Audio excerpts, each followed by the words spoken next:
फिर से एक बार हम आप सभी का स्वागत करते हैं आज के स्टडी में परमेश्वर के वचनों को देखने के लिए। और हम प्रकाशित वाक्य की 20 में है अभी भी, और आज भी हम आगे का कुछ देखेंगे। मैंने आपको 12 फाटकों के बारे में बता दिया है। आज हम आगे चलेंगे प्रकाशित वाक्य उसका 21वां अध्याय और पहले वचन में 1 और 2 को हम पढ़ेंगे।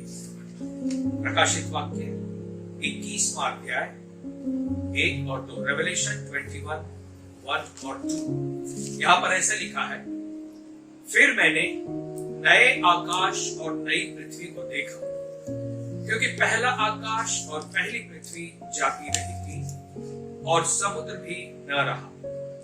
फिर मैंने पवित्र नगर नए यरूशलेम को स्वर्ग से परमेश्वर के पास से उतरते देखा। वो उस दुल्हन के समान थी जो अपने पति के लिए शिकार किए हुए हो। अब यहां पर जो है यूहन्ना एक नगरी को देख रहा है। हम केवल स्वर्गीय नगरी को ही नहीं देख रहे हैं, बल्कि एक नए स्वर्गीय तरीके को भी देखने वाले हैं। जब पुराना आकाश और पुरानी पृथ्वी जाती रहेगी तो यहाँ का तौर तरीका या यहाँ का जो सिस्टम है वो भी बदल जाएगा। यूहन्ना ने नया आकाश और नई पृथ्वी को देखा है। तो आप ध्यान रहे कि हम केवल एक नगरी को ही नहीं बल्कि एक अलग से अनंत काल की ओर भी देख रहे हैं।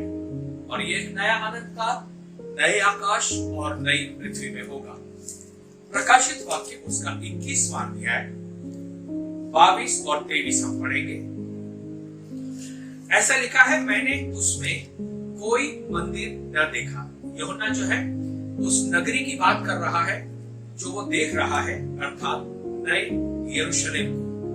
और वहां पर वो कहता है कि मैंने उसमें कोई भी मंदिर न देखा, क्योंकि सर्वशक्तिमान प्रभु परमेश्वर और मेमना उसका मंदिर है।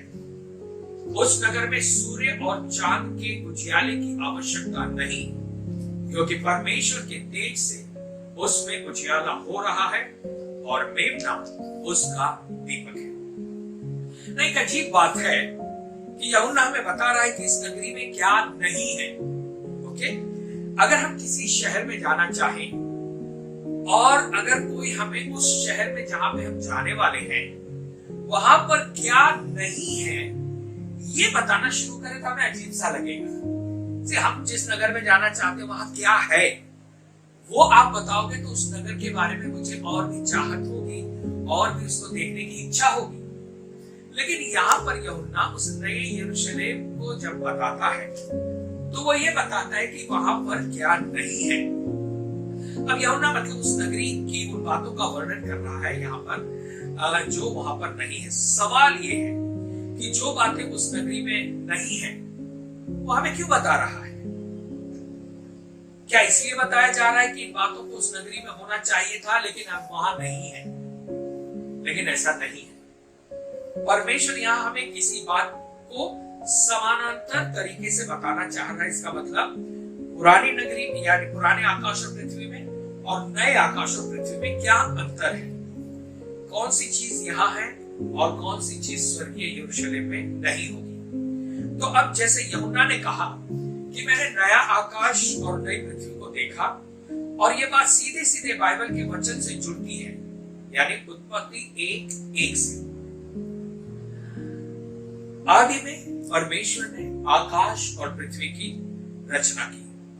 अब यहाँ पर यूहन्ना कहता है कि मैंने नया आकाश और नई पृथ्वी को मैं देखता हूं, लेकिन इन दोनों आकाश और पृथ्वी में बातें एक जैसी नहीं है, फर्क है, अंतर है उन दोनों में। क्योंकि हम इस बारे में सोचे कि नए आकाश और नई पृथ्वी में सूर्य नहीं है और चंद्रमा भी नहीं है तो ये हमें अजीब सा लगेगा।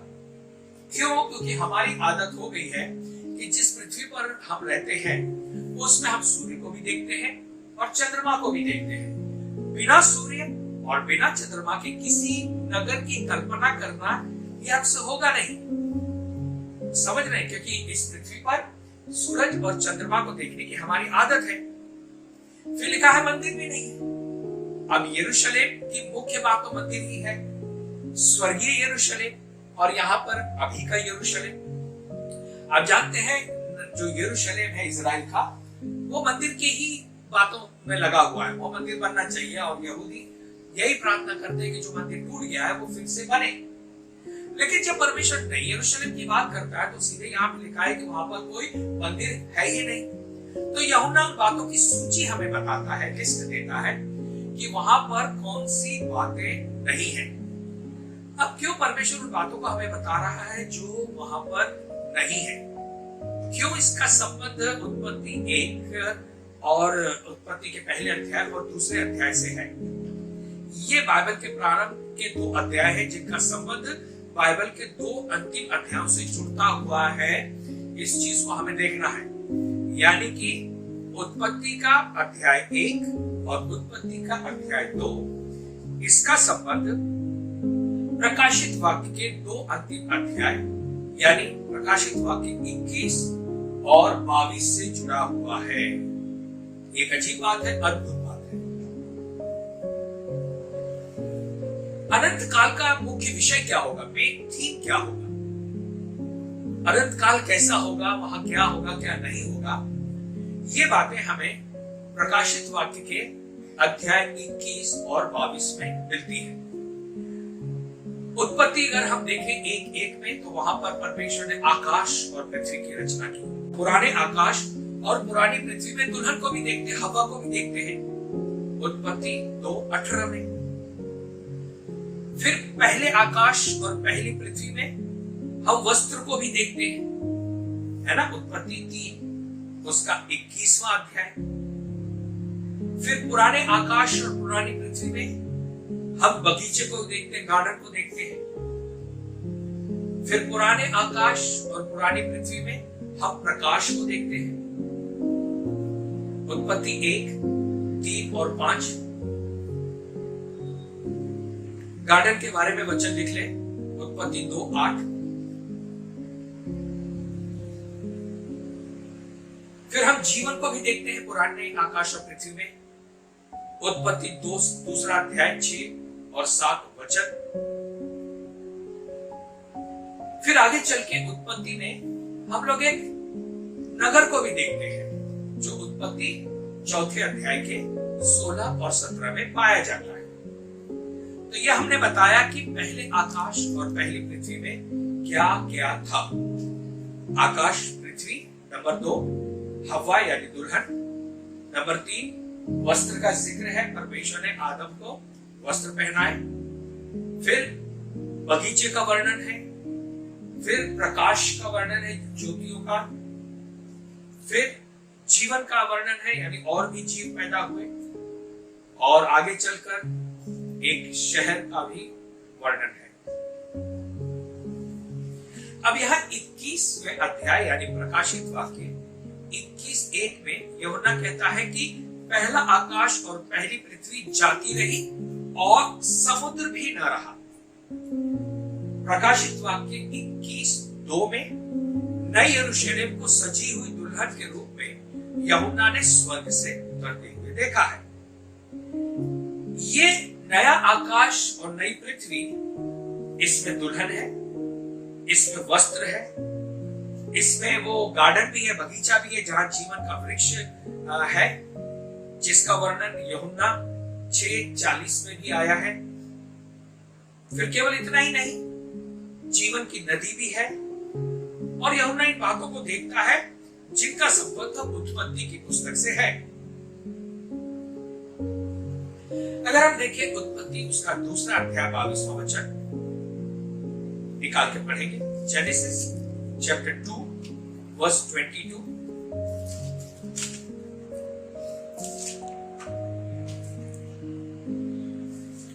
और यहोवा परमेश्वर ने उस पसली को जो उसने आदम से निकाली थी स्त्री बना दिया और उसको आदम के पास ले आया। अच्छा, यहाँ पर हम पुराने उसमें दुल्हन को देखते हैं। अभी उत्पत्ति 1:1 पढ़ें। आदि में परमेश्वर ने आकाश और पृथ्वी की सृष्टि की, यानी दुल्हन बनाई, आकाश और पृथ्वी बनाई। अब 3 अध्याय का 21वां वचन पढ़ें, उत्पत्ति 3:21। और यहोवा परमेश्वर ने आदम और उसकी पत्नी के लिए चमड़े के अंगरखे बनाकर उनको पहना दिए। अब यहाँ पे वस्त्र को देखते हैं। फिर 2:8, उत्पत्ति 2:8। और यहोवा परमेश्वर ने पूर्व की और अदन में एक वाटिका लगाई और वहां आदम को जिसे उसने रचा था रख दिया। अब उत्पत्ति 1:3 पढ़े। जब परमेश्वर ने कहा उजियाला हो तो उजियाला हो गया। तब यहाँ पर हमने वो सारे वचनों को देखा जो पहले आकाश और पहली पृथ्वी बनाते समय परमेश्वर ने किए। तो इस बात को ध्यान दें, पुराने आकाश और पुरानी पृथ्वी जो है उसमें आकाश और पृथ्वी बनी, दुल्हन बनी, वस्त्र बने और बगीचा आया, प्रकाश आया और जीवन आया और शहर आया। इन सारी चीजों को अब परमेश्वर अब्राहम के लिए एक शहर बसाता है। ओके, इब्रानियों 11:10 निकाल के पढ़े। हिब्रूज 11:10। क्योंकि वह उस स्थिर नींव वाले नगर की बाट चाहता था जिसका रचने वाला और बनाने वाला परमेश्वर है। यानी कि अब तक हमने उन बातों को देखा है जो वहां है। ओके, यानी यही चीजें नई यरूशलेम में भी है। नया आकाश, नई पृथ्वी है, फिर दुल्हन भी है वहां पर जो सजी हुई है। परमेश्वर धार्मिकता के वस्त्र पहनाएगा और वहां पर जो है जीवन का बगीचा भी होगा, जीवन का वृक्ष भी होगा। वहां पर प्रकाश होगा, किसका प्रकाश होगा? मेमने का प्रकाश होगा। फिर वहां पे अनंत काल का जीवन होगा और एक नई नगरी परमेश्वर हमारे लिए बसाएगा। लेकिन अब हम देखेंगे उन बातों को जो नए आकाश और नई पृथ्वी में नहीं है। 7 ऐसी बातें हैं जो नया आकाश और नई पृथ्वी अर्थात नई यरूशलेम में नहीं है। यानी ये 7 बातें ऐसी हैं जो परमेश्वर ने पुरानी आकाश और पृथ्वी में बनाई है, लेकिन नए आकाश और नई पृथ्वी पर उन्हें नहीं बनाया। सवाल यह है कि क्यों? कुछ ऐसी भी बातें हैं जो नए आकाश और नई पृथ्वी में नहीं है। तो सवाल उठता है कि वे तो पहले आकाश और पहली पृथ्वी में क्यों थी, वहां पे क्यों थी, अब यहां क्यों नहीं है? क्यों परमेश्वर ने उन बातों की रचना दूसरे अर्थात नए आकाश और नई पृथ्वी में नहीं की? इनके कुछ कारणों को हम देखेंगे, उन बातों को जो परमेश्वर ने वहां अर्थात नए आकाश और नई पृथ्वी में नहीं बनाया है।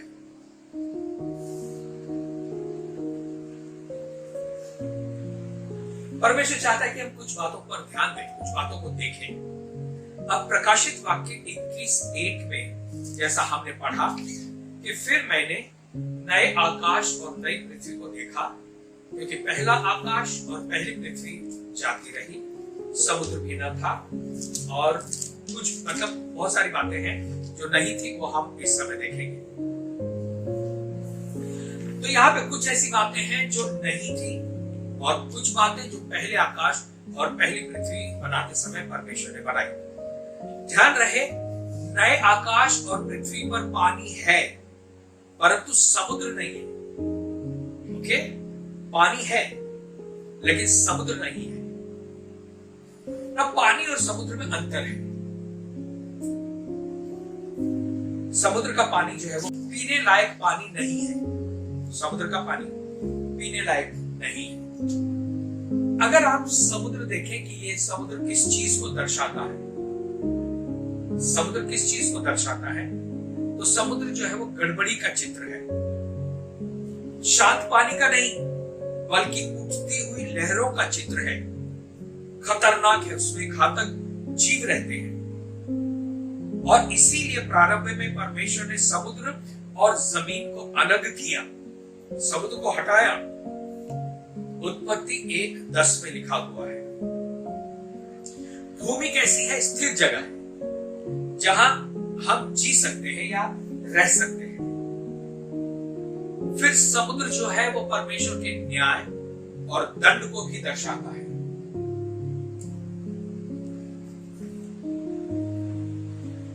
उत्पत्ति 1:2 में लिखा है, पृथ्वी बेनौर और सुनसान थी और गहरे जल के ऊपर अंधियारा था।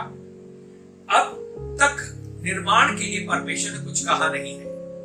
उत्पत्ति 1:2 तक वचन क्या कहता है कि पृथ्वी बेडौल थी, सुनसान थी और गहरे जल के ऊपर अंधियारा मंडराता था। समुद्र अर्थात गहरे जल के ऊपर अंधियारा था। क्यों परमेश्वर ने पहले ही से प्रकाश मंडलाती हुई भूमि को, मतलब प्रकाश से मंडलाती हुई भूमि को नहीं बनाया और परमेश्वर का आत्मा जल के ऊपर मंडराता था। फिर से मैं इस चीज को और समझा के कहूंगा। गहरे जल के ऊपर अंधियारा था और उस अंधियारे में परमेश्वर ने जो है भूमि को अलग किया। सवाल यह है कि क्यों परमेश्वर ने ऐसा नहीं किया कि पहले प्रकाश हो जाए, उसके बाद भूमि और समुद्र को अलग करें। परमेश्वर ने आकाश और पृथ्वी बनाई, उसके बाद कई वर्षों का कालांतर यानी गैप है। उत्पत्ति 1:2 यहां पे लिखा है पृथ्वी बेडौल और सुनसान पड़ी थी। यिर्मयाह 4:23 इसको हम पढ़ेंगे। यिर्मयाह चैप्टर 4:23।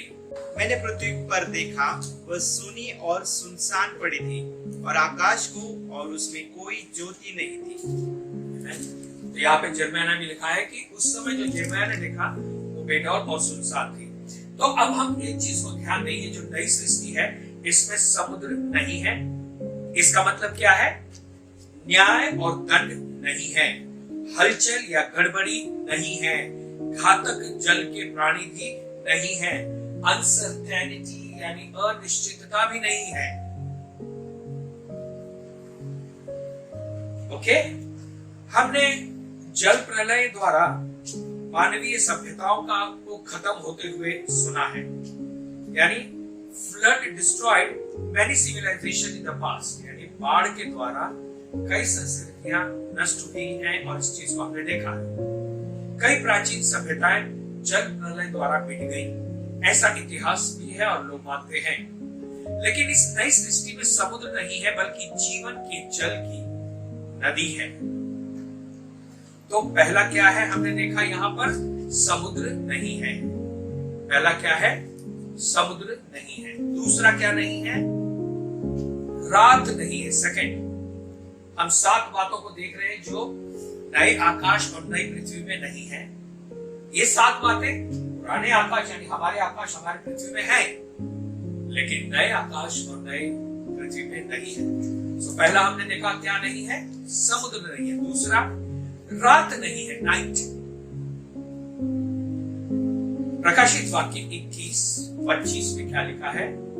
ऐसा लिखा है, उसके फाटक दिन को कभी बंद ना होंगे और वहां रात नहीं होगी।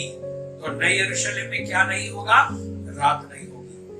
22वें अध्याय के 5वें वचन को हम अगर पढ़ें तो यहां पर ऐसा लिखा है, फिर रात न होगी और उन्हें दीपक और सूर्य के उजाले की आवश्यकता नहीं होगी, क्योंकि प्रभु परमेश्वर उन्हें उजाला देगा और वे युगान युग राज करेंगे। तो हमने देखा नए आकाश नए पृथ्वी में रात नहीं होगी। उत्पत्ति में अगर हम देखते हैं तो परमेश्वर ने रात और दिन को अलग किया, फिर शाम हुई, फिर सुबह हुई, इस तरह से एक दिन हुआ। परमेश्वर ने रात्रि से प्रारंभ किया, यानी अंधेरे से, रात से प्रारंभ किया। हमारे विचारों द्वारा परमेश्वर ने दिन या प्रकाश से प्रारंभ करना चाहिए था ना, लेकिन ऐसा नहीं है। परमेश्वर ने सृष्टि का निर्माण अंधेरे में यानी रात में किया। उस समय खैर रात नहीं थी, अंधियारा था और उस अंधियारे से किया।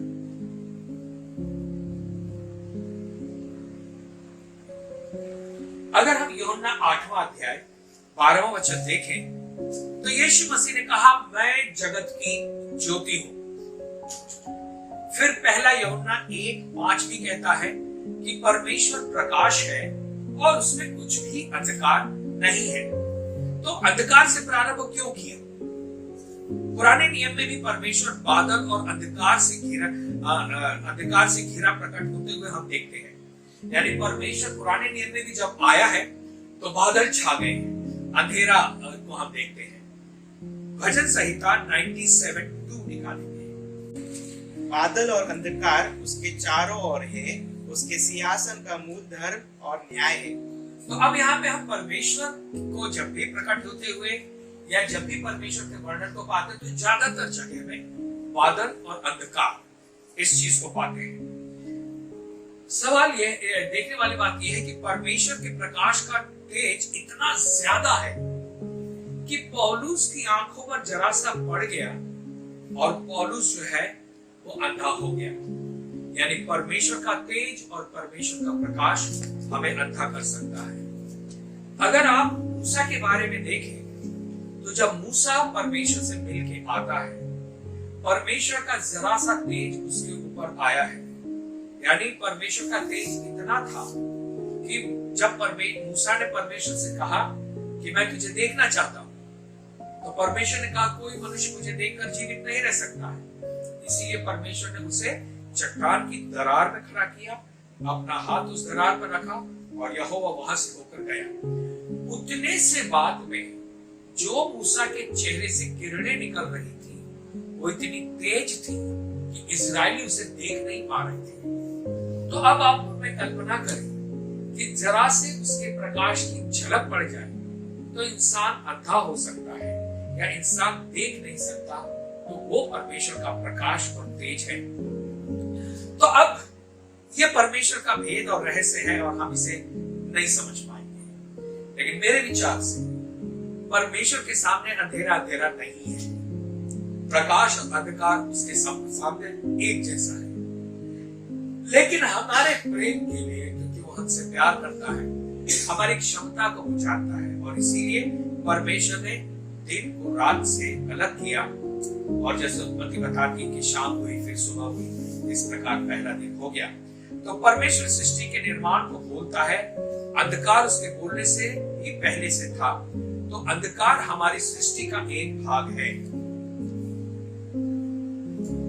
अगर हम यशायाह देखें, यशायाह 60वां अध्याय 2 वचन लिखा है, पृथ्वी पर घोर अंधियारा छाया हुआ था।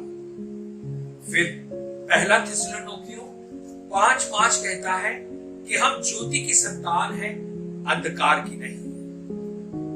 फिर भजन सहित साम 90 और उसका 4 कहता है, क्योंकि 1000 वर्ष तेरी दृष्टि में ऐसे ही जैसा कल का दिन जो बीत गया और जैसे रात का एक पहर। परमेश्वर का के बारे में यहाँ पे परमेश्वर के लिए दिन की बात करता है। परमेश्वर की नजर में एक दिन 1000 साल और फिर 1000 साल एक पहर के, पहर यानी 3 घंटे का होता है, 3 आवर्स।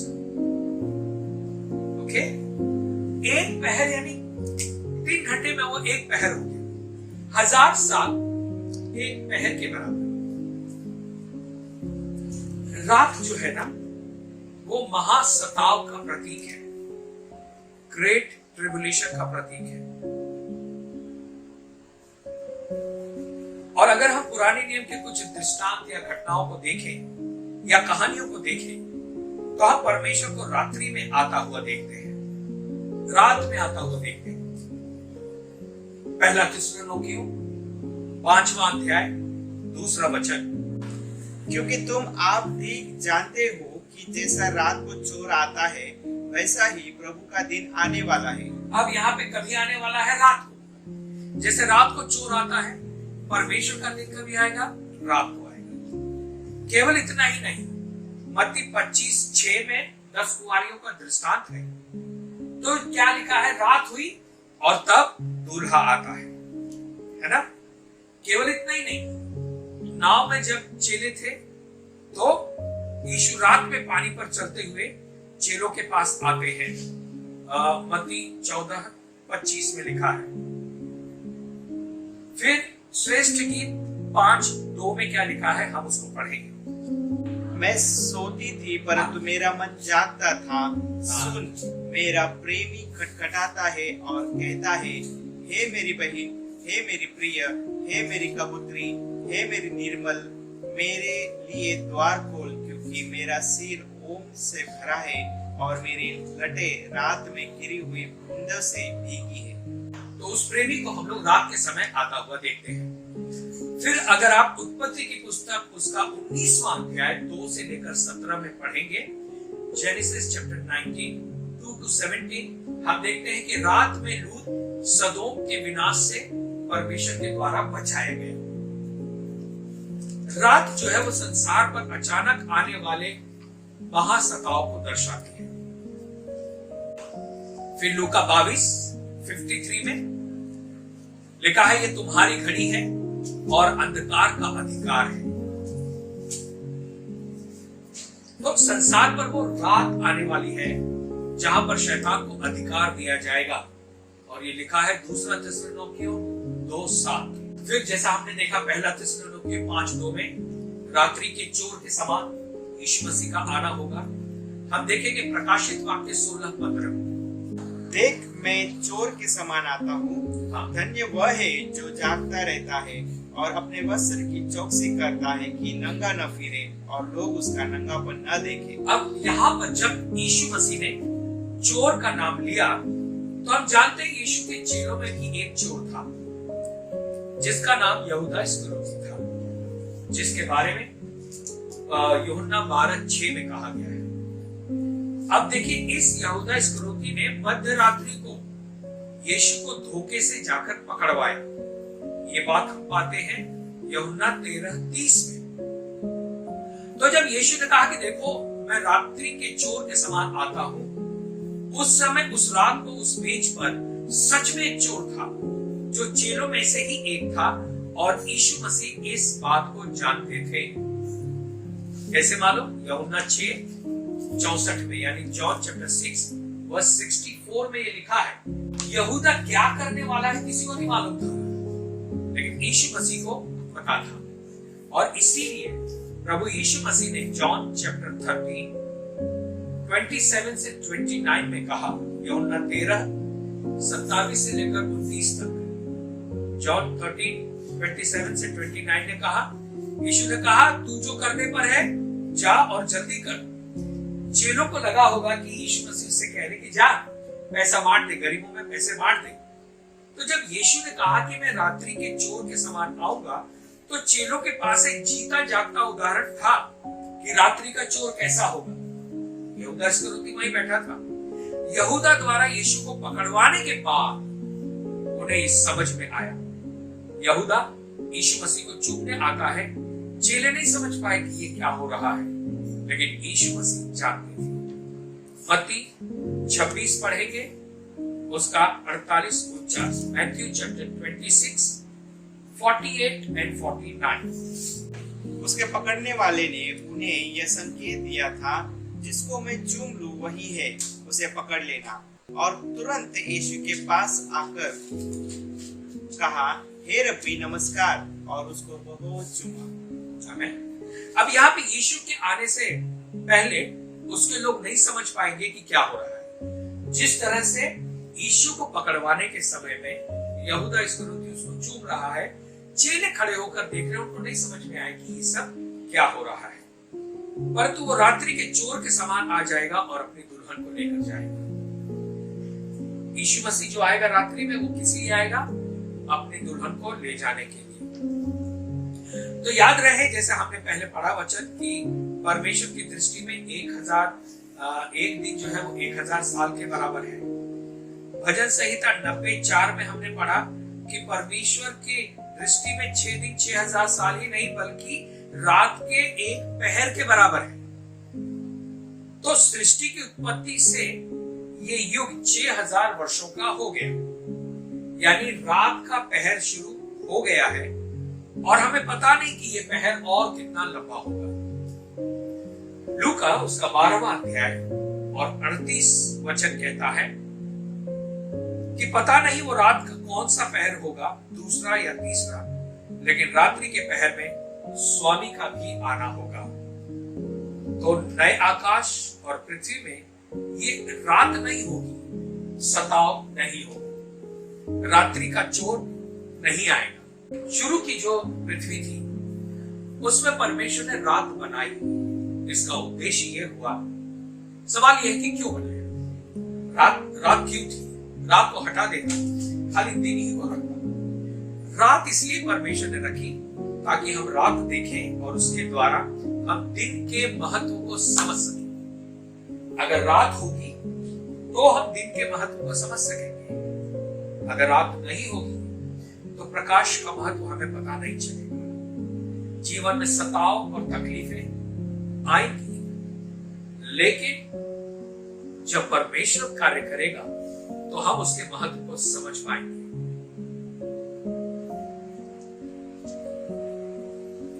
ठीक है,